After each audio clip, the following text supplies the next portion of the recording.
We'll pass it around, one question per person. We'll start here with Tom Barclay. Hi, Thomas. Hi. What did you make of that performance, and what did you make of Ben White's performance and the reception he got from the crowd? Okay, take it from. I heard that he was booed. I didn't hear it actually on the field because I was involved in the changes and in the instructions, so I didn't hear it. So I think it cannot be the majority. There were some boos and some mixed reception for him, which I'm disappointed about because of course we protect our players and he was excellent in camp and he deserved to come on. He deserved also to start and got us almost a winner. So but I also understood that it happened to other players before here. So he needs to take it on the chin. We will always protect him and hopefully we can put it behind because he is ready to write some new chapters and we are ready to give him the chance. So hopefully everyone can move on and accept it. It was the test that I expected. It was a bit feisty and tough. I knew from months ago. Bielsa called me and told me that they will take it very, very seriously and they will play the best possible team. And you see in the way how they did the substitutions, they were not ready to compromise on anything. So it was difficult. We had a lot of new players on the pitch. We had a very new formation, a very new 11 who never played with each other. They got a lot of information, but they were good in camp and they were good today because I think they put the structure into life. They tried, they helped each other out and they tried to create. I think we deserved to win. We had 1-2 big chances after set pieces and otherwise half chances deliveries. We lost 2 key players to injury, which made it difficult with Noni and then with Phil Foden in moments where we were very strong. So a lot of obstacles to overcome, but I liked the positivity, I liked the attitude, I liked the performance. Was nice to coach them. Everyone was always awake, always ready to adapt to the questions that Uruguay asked us. Was in between a very tactical game, but was good. And in the moment where we were very good, we didn't get the momentum or we didn't get the goal to maybe then be a bit more, get a bit more freedom in our game or a bit more quality with the goal. So the boost was missing, but we kept on trying, and I'm happy with that actually. Samuelis. Thomas, you're very angry clearly with the foul on Foden, but also you seemed angry with the penalty as well at the end.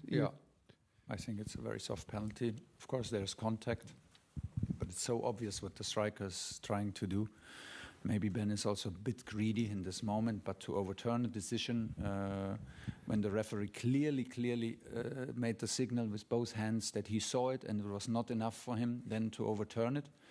I was surprised that VAR is in place because I thought it's not working because the tackle from Phil Foden was not even checked. Tackle against Noni not even checked.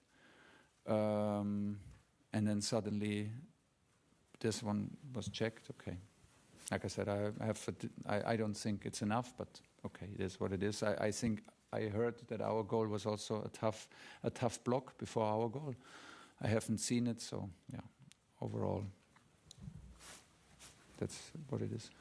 Thomas, what did you make of Phil Foden's performance tonight, and did he do enough to impress you? Well, we put him into place because we were aware of the midfield 3 of Uruguay. They change a lot the positions. They're allowed to move freely, and they wanna drag you out of position. So to go then into their strikers, play bounce passes and start attacks. So we needed a very solid and very tactical, smart performance in midfield, and that was when Phil came into play because he was yesterday outstanding in the defensive patterns in training. He played many times now on the number 8 position for City, and he played with a lot of responsibility for this position, which he did today. In moments, I thought he could be a bit more adventurous. He could be a bit more like a number 10 and try a bit more stuff and take a little bit more risk. I felt him getting stronger. We helped. We saw some solutions involving him and our number 9, number 10 through the middle. So I felt that he can make the difference if the game opens up in the second half. And I felt him stronger and stronger. And then he got this brutal tackle against him. But I liked him because he did well against the ball. He initiated the press. He played with a lot of responsibility. It was good. Jack. Hi, Thomas. Just on Phil again. How difficult is it for an international manager to sort of manage someone that's obviously low on confidence and you've not got him for that long? It was very easy, this camp. Phil came with a big smile and was around everyone and was involved and so good in training and was involved with everyone, not only the players that he is used to meet in camp, but also with the new guys. It was very impressive. We could clearly see that he liked coming and enjoyed the days, and like I said yesterday, he was impressive in defensive training. So we gave him the start to help also Jimmy Garner and Jordan Henderson, who played for us in the 3 in midfield, to have the stability in the core and go from there. He did well.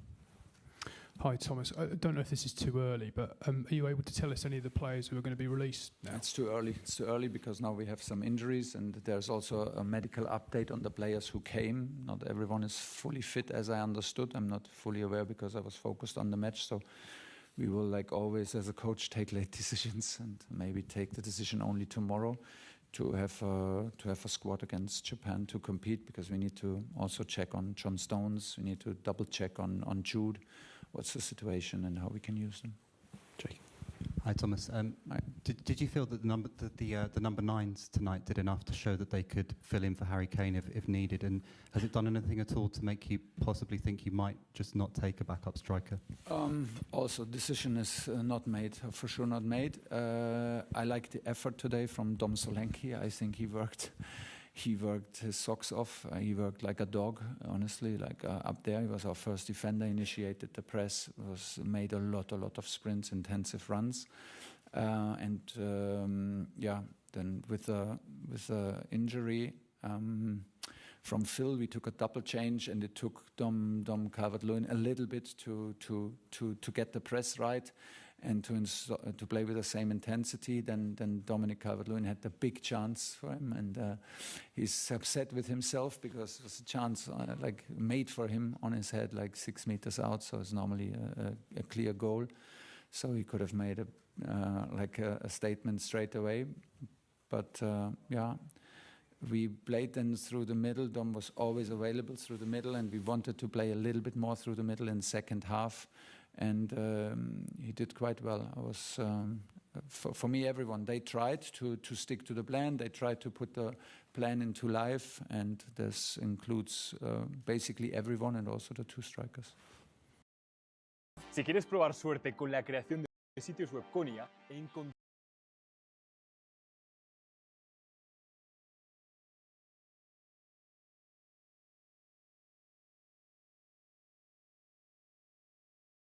Hi, Thomas. Did you learn as much as you hoped to tonight? Yeah, I learned a lot. Yeah, because it was a tough opponent, and you just see it. You see it in the details. You learn a lot in the details. How's the behavior, and you see the level. You know, if you play against Ugarte, if you play against Valverde in midfield, and you see the level. It's like you play against the wingers, and these defensive players is a high level, and then you instantly see. So we needed this kind of test. I'm happy that we did it the way we did it, and learned a lot. And with Japan, is it going to be more fine-tuning with the World Cup in mind, or more experimental? Well, the guys who came, they need to relearn our principles. They haven't been in camp for 3 months, so they also need to relearn it. We have 3 days of training. Japan plays a very unique style with normally a back 5, so wing backs, and then 2 10s, and then switching sides, and so we need to be on point tactically to have solutions. But this is what we expect from the guys who got a break, that we will deliver some solutions, and they need to put it into life. But this is our work from tomorrow. Yeah, in an utopian world, a parallel universe, if you could pick one Uruguayan player to put in your squad, apart from Valverde, No. who would you choose? No. I pick. Valverde is always a place in any team, I guess, in the world. 3 more to go and then finish. Hello, Thomas. Abdi from BComs. James Garner made his home debut tonight. No player created more chances than him. No player won more tackles than him. And he completed the most final third passes in the opposition half. How would you assess his home debut? Yeah. Okay. I'm very happy. He's our mini Valverde. He's getting there, and he played very, very good. I was quite sure that he will play good because he has this natural confidence, and he's just very physical. He won a lot of balls. I think there are some situations where he can be a little bit more open in the body position and drive maybe a little bit more through midfield with a little bit more confidence. I think in the last 10 minutes of the first half, he was involved in some ball losses that cost us a bit of confidence, the last 10 minutes in the first half. But overall, I was very impressed with the way he trained and the way he behaved and the way he played today. It was good. Okay, Bielsa's ready to come in, so we take 2 more. Hi, Thomas. I want to ask you about Tomori. About? Fikayo Tomori. Yeah. He hadn't played for England in 2.5 years. What did you see from him, and how does the fact that he plays for AC Milan, a team in the top league but that doesn't play in Europe, affect your decision and the way you look at him? Well, I don't see him that much live, of course, because I see more Premier League matches than Serie A matches. But we have, of course, our clips on our software platform that I see in every game that he plays. I see his actions. He did well. It was a lot of information. It's a different style of play. He plays a back 3 now. He plays in a centre back. He was a lot on the ball, so he had to break the first line of defense. It was a lot to ask from him because I think his biggest strength is defending. His biggest strength is to be aggressive. Job done. He was positive. It was a lot for him to be involved in all the build-up and to take all these decisions, but overall he did well. We only had 2 centre-backs left in camp, so both of them did good as a pair, and it's nice to see. Hi, Thomas. You were furious with the referee tonight, arguing with the 4th official several times, not shaking his hand after the match. Could you just comment on the referee's performance, and did you speak to him after the match? No, I don't speak to him after the match, but I don't want to. I think it was not a good performance at all throughout the match. And like I said, I cannot understand that the tackle like this is not even checked. And then I think the penalty in the end was very, very soft. And then there were debates that a player got 2 yellow cards in the match and not being sent off. Okay, bad day at the office. Thank you very much.